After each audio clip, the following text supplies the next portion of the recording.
Okay, so what I'm going to be doing now is showing you how to do the truss analysis for the class.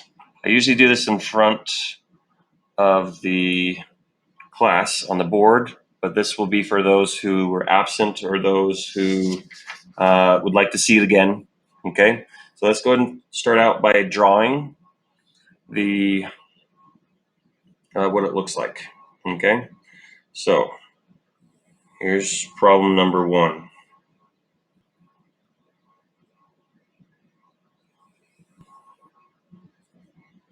We have one that's 4 feet, 5 feet, and 3 feet. I have a 3, 4, 5 triangle. This is point A, this is point B, and this is point C. Point A is on what we call a roller, and point C is what we call grounded. And point B has 60 pounds force pulling down on it. So far, so good? Okay. Now, to kind of help you out with these, a grounded point is similar to having like a pin with a round hole. So it prevents it from moving up and down and side to side. So it limits the X and Y motion, but it does not limit rotation. Okay, it can still move in the rotational direction. But then we have this one up here. Now this one up here is similar to a peg in a oval shaped hole. So it can still move up and down, but it's limited in that direction, in the X, in this particular case. All right. Now, this is where we start. And if you ever go into civil engineering or any type of engineering, you got to learn how to solve for how the forces get transmitted through everything. Okay, so at least this is the basics of this type of stuff that you get in college. Now, the first step is to redraw the triangle, but replace these with what we call the resultant forces. All right, so I'll come down here, I'll redraw the triangle.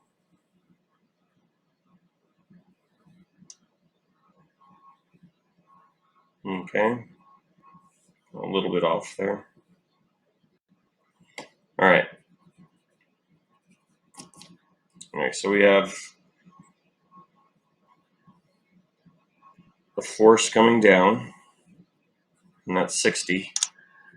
And now the rest of them that I'm going to draw are what we call the resultant forces. Okay, now C is grounded, and so it has both X and Y. So I'm going to come down here and have in the Y and the X. I'm not going to put arrows on it yet. I just know that there's something there, either pushing or pulling. And then up here, hopefully you can figure this out, you only have 1.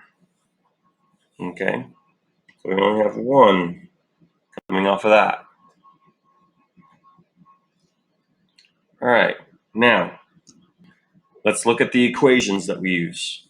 The first equation is the sum of the forces in the X direction equals 0. The next one says that the sum of the forces in the Y equals 0. And the last one that we use a lot is the sum of the moments is equal to 0.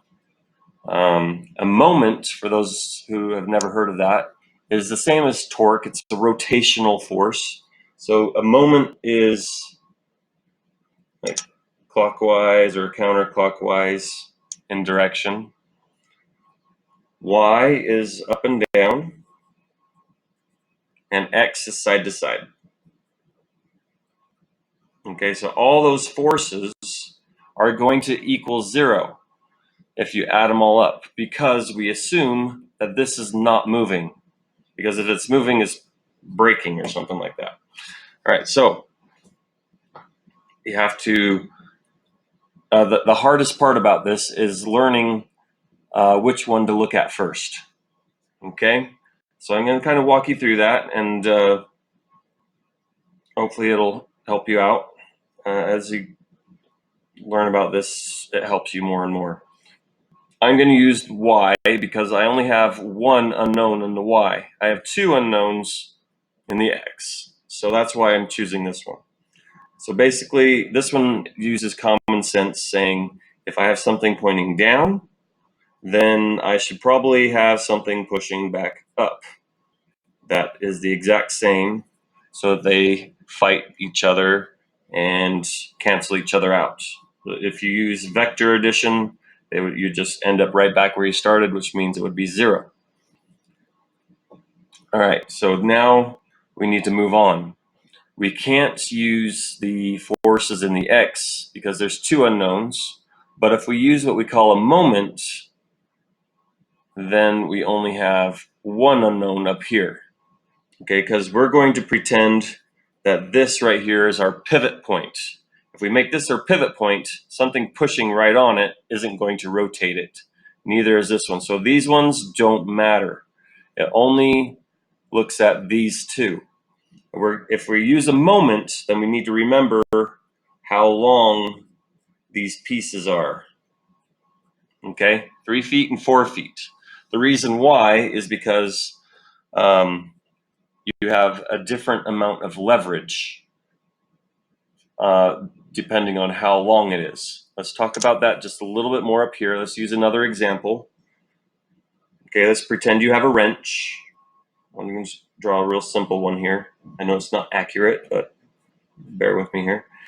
And we have somebody pushing down on it with 100 pounds, and that wrench is 1 foot long. Okay, now torque is measured in foot-pounds, so you take this times this to find the torque. So 100 times 1 is 100 foot-pounds. Okay, tried to make the math easy for you. Now, let's do another wrench. This time, we have a much longer handle. It's twice as long. So how many pounds do I need to push right here to equal that one? Well, if you look at the units, you just times them together. So what times 2 would equal 100? It'd be 50. Okay, so 50 times 2 would give us, again, 100 foot-pounds of force. Okay, so the length has meaning there. It matters. Same thing down here. If you have two different lengths, you have to account for that. All right, so let's go ahead and use the foot-pounds torque of moment force. And so foot-pounds, these are pounds, right? So foot-pounds, so 3 times 60. So 3 times 60 is equal to 4 times whatever force is up here. Okay, so we don't know what that is. So something we don't know. You could say X or whatever you want to say there. All right, so to isolate that variable there, we would divide by 4, divide by 4. You do that math, and you end up with 45 equals that force. Okay, so up here, this is going to be 45. Why is it less than this? Again, it's because we have a longer lever arm up here. You don't have to push as hard to fight somebody who only has a 3 foot long wrench. All right. So 45 pounds. Which way is it going? Well, which way does this one cause it to rotate? This way. And so we need this one to cause it to rotate the other way, so the two cancel each other out. Again, everything needs to add up to 0. All right. Now, coming down here, which one can we use now? We can now use the x, because we only have one unknown. We could also use moments again and make this the rotation point, but I think the other way is easier because we just use common sense and say, well, if I have something going that way, just something going the other way will quite easily cancel that out. So that right there takes care of all the outside forces, the resultants. Now, the last step is to now zoom inside the triangle to each joint and do the same stuff for each one of these individually. Okay, you ready? All right, so I'm just going to draw each one as a joint.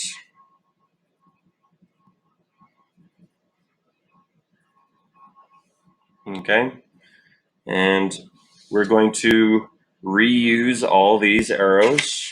So we're going to draw those in.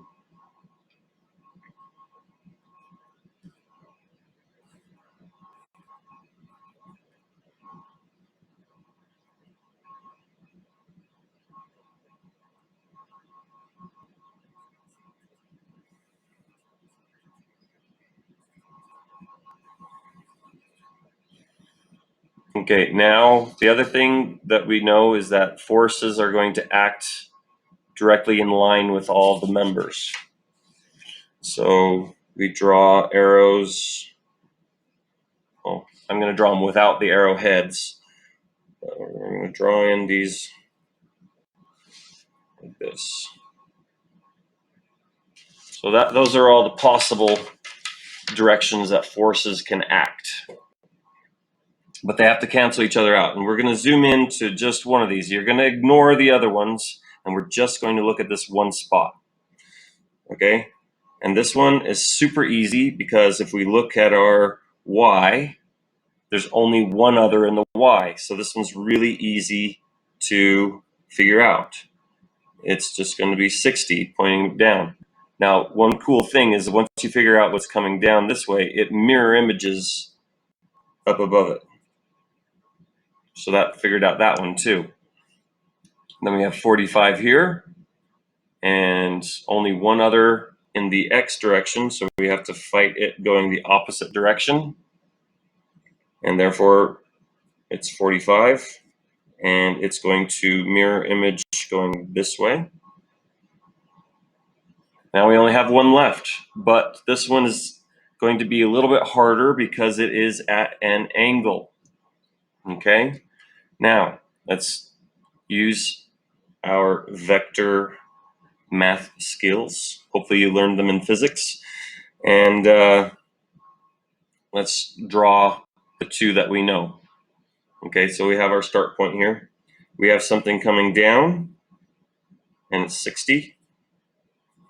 And we're going to put head to tail. We're going to come over this way at 45. Try to draw them to scale. And then we have something coming back. Now, in physics, they say, what is the resultant force coming down? What would that be? But in my class, we always try to get back to 0. And so we're trying to figure out what would that be, okay? It's the same math that you would do in physics, but the arrow is going the other way. So if we're trying to zero out everything, how do we figure that out? Well, we can use Pythagorean theorem. So a squared plus b squared equals c squared. And if you solve for c, you get c equals the square root of a squared plus b squared. Let's substitute in. So c equals square root of 60 squared plus 45 squared. You do that math, and you should get 75. You should try that in your calculator. Make sure you know how to do it. So when I give you a quiz, then you'll know how to do this. So let's put that in here. Now, where do I put the arrow on this? Well, right here it told us. So as long as you draw this with the same, direction as those, then it will tell you which way to go here. Okay, you mirror image it, and there it is right there. All right, now, one more thing that I want you to do is to identify which members are in compression and which ones are in tension. If the arrows are pointing in towards the number, then it is in tension. So put a little T there. If the arrows are pointing out from the number, then it's in compression. So put a little C on both of those. So this one is in tension, and these two are in compression. Now, at first, when people look at this, when they're first learning this, they're thinking, well, these two arrows are coming in. They're smashing it, so it must be in compression. But that's not the case. Remember, these are resultant forces. If you're squeezing something in compression, it's going to push back out at you to fight you. It has to. This is it fighting me. Okay, if I'm pulling out, it has to pull back in to fight me. Okay, so if it's pulling in, it's tension. If it's pushing out, it's in compression. Hopefully that makes sense. Just listen to it a couple times, maybe it will. Anyway, this right here would be the answer to the first question. There are two more. I know this seems like it's taking forever, but I had to teach you all the equations and stuff. So the next two will go a lot faster. All right. This is problem number 2. This one's actually quite simple. This one is a little bit different because we're using metric, using meters and newtons instead of feet and pounds, but it doesn't really change how we do the problem. All right, so we're going to redraw it and convert the supports here to their forces.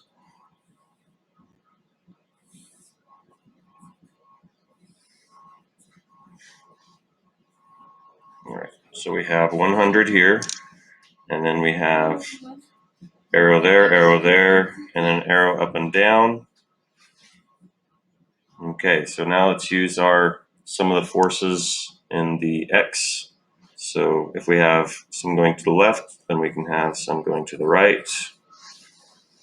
If you have used the moments, and this is 1 to 1, so therefore if you have 100 pounds pushing this way, causing it to rotate like that, then we need to push back up with 100.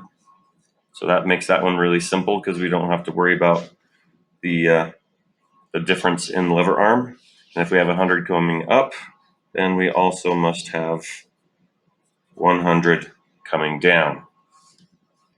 All right, so that one was fairly quick and easy. Now let's zoom in to the individual points of the triangle. So let's just start out with points. Down, over. Okay, so this is 100. This is 100.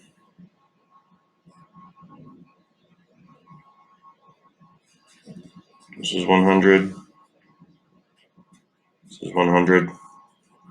Something this way, something this way, this way, this way, this way, this way. Oh, sorry, a little bit off. All right, now, so take time and copy that down. Sorry, I was off the screen there. All right, so if we have let's look at this first one right here. 100 down means 100 up, which we mirror image that. This is to the right, so we need to have something to the left. 100, which means it's coming this way. Then it doesn't matter which one we choose, we will get the same answer. But basically, up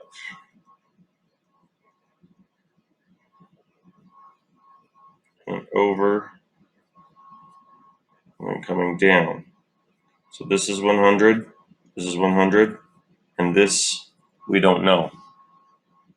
So we use our Pythagorean theorem, and I'll just go straight to it. So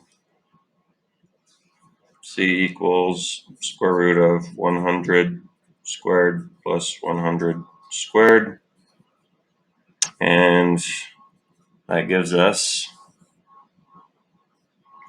140. Okay, so we have, and remember the arrow has to get back to 0.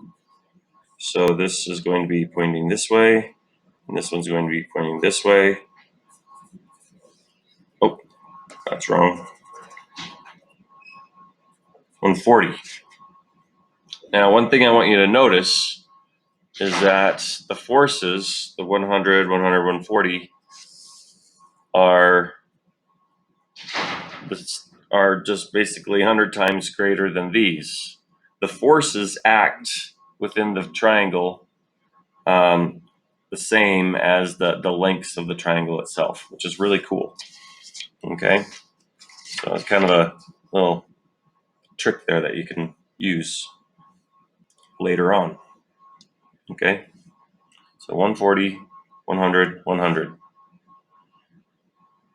Make sure you get the arrows right. Also, we need to talk about compression and tension. All right, so this is in tension, this is in tension, and this is in compression.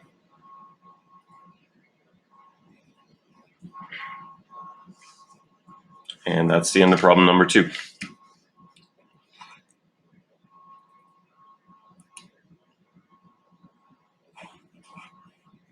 All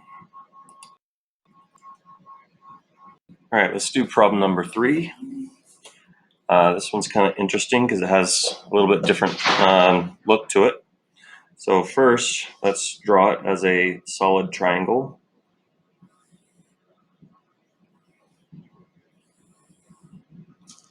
You don't draw the up and down one because you pretend it's just one solid triangle. We have 1,000 coming down. We have something pushing back up because now the roller is in this direction.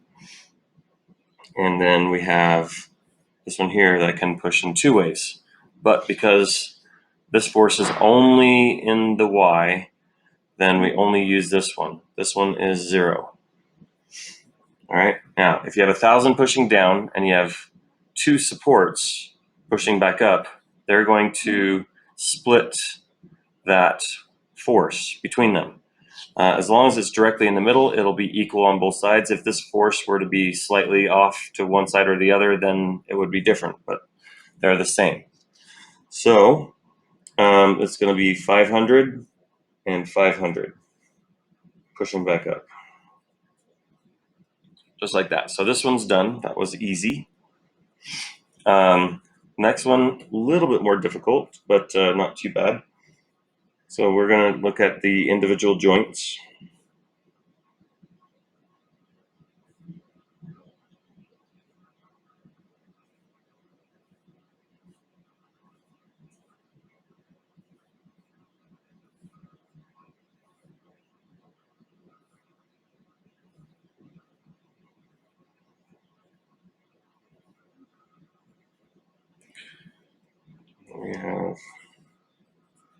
We have coming up, we have 500, 500, and we have 1,000.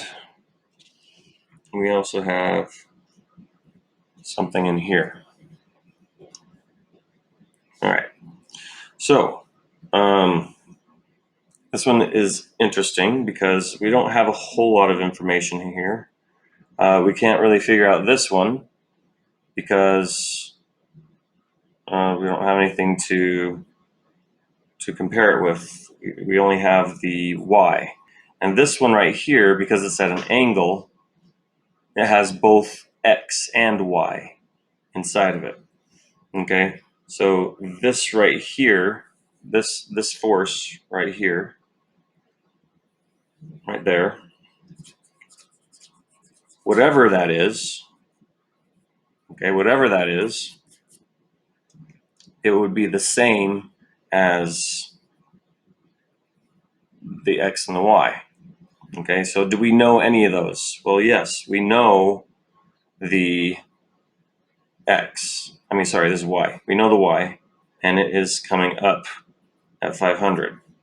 Okay, so it's coming up at 500, and we need to know what these are. Well, we know that all the forces inside of this react kind of similar to the sides of the triangles themselves. We've been seeing that. This one right here, we have 1, 1, 1.4. As soon as we have a 100, now we have 140, 100, 100. So this is what we call a similar triangle. If you make it 100 times bigger, everything gets 100 times bigger. So this one right here is going up to 500, when up here, this relationship up here is 5 to 12 to whatever this side is. Well, let's go ahead and figure out what that is. That would be the square root of 12 squared plus 5 squared, which is 13. Okay, so we have this relationship, which is going to be the same thing as this relationship here. So if this is 500, what did it take to get 5 to 500? Well, it's 100 times bigger. So this one right here will also be 100 times bigger. So we're just going to add 2 zeros onto the 12. And what is this one up here? Well, same as up here, 13, but with 2 more zeros. All right, so comes up, comes down, and to get back, we're going to go that way. All right, so we're going to use those same arrows up here and numbers.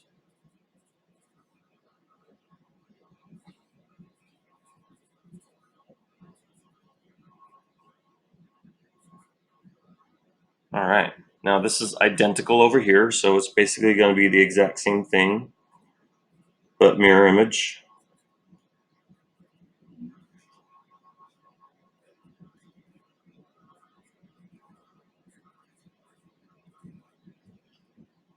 All right, so there we go. So 1,000 coming down, 1,300 pushing back.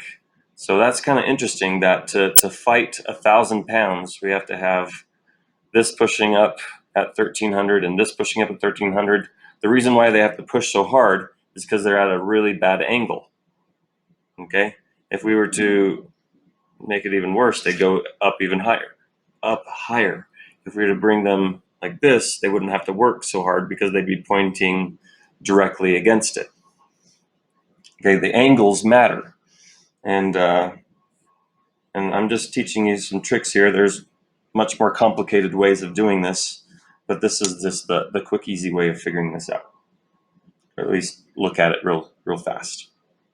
Now, this is where it gets really interesting. Is what's happening right here. If we were to draw out these 3 vectors, you would end up with something that looked like this. You have 1,000 coming down, and you'd have 1,300 going over like that, and 1,300 going that way. So 1,000, 1300, 1300. Okay. And so we're already at 0. We don't need anything else, but we have this piece right here. We have this 5 foot long piece, and it is actually 0. It's not holding anything. It's not in tension, it's not in compression, it's just there. But why would we do that? Why would we put a piece in there that does nothing? Well, it actually does help with these two bottom pieces, as far as now instead of one long piece that can be really skinny, and it starts getting more, the longer something is, the more it can bend and twist. So we put this piece in there so that we have two shorter pieces, and now it makes the whole thing better. Anyhow, so this right here is your answer, but I wanted you to understand how you can use the similar triangles as well to quickly solve, but be careful. If you don't know how to look at it, you might have accidentally just stuck in a 500 right here. But why don't we put 500 there? Oh, it's over here. This is where everything balances out. Okay? So if you look at this point right here, those three balance out. If you look at this one right here, there's nothing right here, so you can't have anything up there. These are straight across. If they were coming out at angles, then something could happen on this. But we have only X, so there can't be any Y on this point right here. So if you start looking at each point and you see something that doesn't make sense, then you need to relook at it. So you look at this one, yep, they cancel out. Look at this one, if you draw that out as vector math, they would all cancel each other out. And then this one up here, they all canceled out. I showed that down here. Okay, and last but not least, these are in compression, and this is in tension, and this is in tension. If you think about it, if you have something pushing down, the thing at the bottom wants to spread out. The two pieces, as you push down, it widens out. Anyhow, we are now done with this assignment. Hopefully you learned a little bit. No matter what type of engineering you go into, all engineers have to learn about this. Even if you're not a civil engineer, I did manufacturing engineering. I still had to take a class on how to do this. So it's very important that if you want to get into engineering, that you at least understand at least the basics of how this all works, and that the forces inside of a structure are not all the same. If you put 1,000 pounds on something, it doesn't mean that everything is 1,000. It depends on the angles and how everything is connected. So hopefully you learned something, and we're done.